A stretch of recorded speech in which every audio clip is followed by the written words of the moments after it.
Hey everybody and welcome back to Concept Journey. I'm André Pelais and this is episode 13. So, for this week's episode, I'm bringing you the final part of the dropship concept that I was doing. In the beginning of the video, I'm finishing up the touches on the local value and the graphic design of the ship. And in the rest of the video, I will work the environment around it. So, as you can see by my 3D model, I don't know if you noticed it on the beginning of the previous video, but I was a little unhappy with the 3D model that I did. It had a bridge going out of this platform, and I decided to throw that out and sketch this as if it was a rooftop of a building.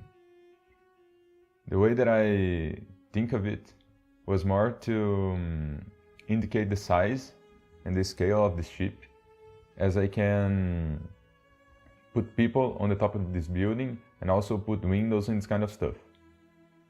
I think that it's always nice to situate your vehicle on a relatable location, otherwise you will not be able to think about how big it is or what kind of thing it can carry. Since this is a dropship concept, the scale of it is very important, because you can see that what kind of stuff it can carry, if it's only troops or if it can carry on other vehicles or any other thing that you can imagine.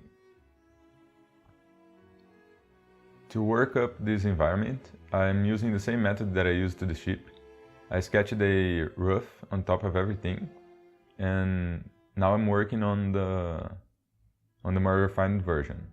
I also bring back the clouds that I had painted before, because I want this to be a very high building, so it has to be amongst the clouds, which also gave me the freedom to not worry about the rest of the environment. As an example, I would have to draw a complete city landscape if this was a shorter building. I'm also adding a sort of access to this rooftop, otherwise the people that I will put there would not have means to access that only with the dropship. And my idea is that they will be around the ship and not necessarily going on top of it or entering or getting out of it. I'm first of all situating this building, making it a little more believable with some design elements like fences and this kind of stuff.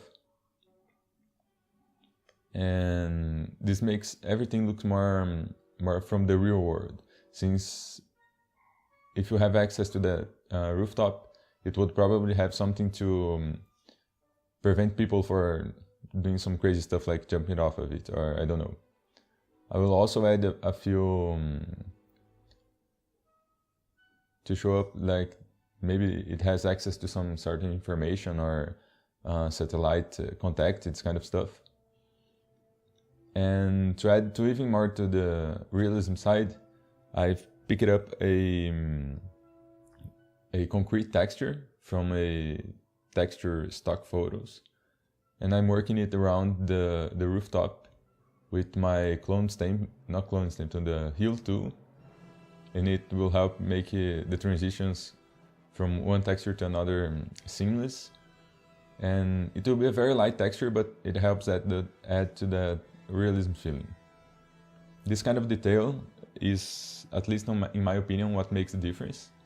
Because if you are willing to work a little bit more just to have that sort of detail add to the piece, means that you are really into what you are doing. The same way that I'm really into this piece, I really enjoy the process. I think that we all have to do things that makes us feel satisfied with our pieces, with our job, and that's why I'm sharing with you my personal pieces. Now you are seeing me using a Photoshop plugin that I found, which, to be quite honest with you, it's an amazing plugin. It's called Pixel Squid. It's from the same creators of the website TurboSquid, which is a 3D asset website. But in this one, you pretty much pick a bunch of 3D models that they leave available for you and positioning it on your scene and throw it directly into Photoshop. Since I don't like to draw humans too much, I'm not that good at it. I'm way more focused on vehicles and hard surface. I found quite useful that I can insert human beings on my scene without having to worry too much about drawing every single one of them. As you can see, they are very small, so I was not too worried about detailing them or differentiating one from another. But I got a bunch of different soldiers and adding them up into the piece to give that sense of scale. And now that I added those, you can see the effect that they bring. Because before I had them there, you could imagine that this dropship was basically any size. You had a few indications with the cockpit and this kind of stuff, but now you can see that it's pretty huge. I was even going to add another helicopter on the top of that building, but I thought it would be too much, and I wasn't too comfortable with doing so. So I kept it simple, added just a bunch of people, and now I'm adding some atmosphere to that rooftop. I've already inserted a few clouds on the top of the building. I just worked the mask that I had on the cloud layer, and now I'm adding the sort of the smoke that the engines are expelling. I'm also adding a bit of color because the entire scene was looking way too blue, and I wanted to contrast that with another strong color, which is the red, as if the engines were sort of on fire or something like that. This is a internal combustion engine, so I thought it would add to the piece, make it pop out a little more.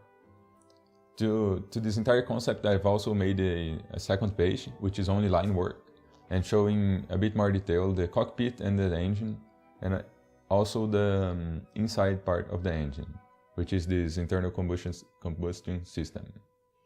Now I'm framing my picture. I'm almost to the end of it, just working a few details to add to the overall feeling of it, make it look more like a final piece, because otherwise it would look unfinished or poorly finished. I'm also adding a filter on top of everything, just to bring all the elements together and to add some warm colors to the overall piece. But that's gonna be it for today, guys. I hope you enjoyed it. I've talked a lot on this episode, and I will do so as I get more comfortable with my English. But that's gonna be it for today. I hope you liked the video, and if you do, don't forget to give it a like and subscribe to see more in the future. Also, don't forget to share this video if you find it useful. It will really help me out.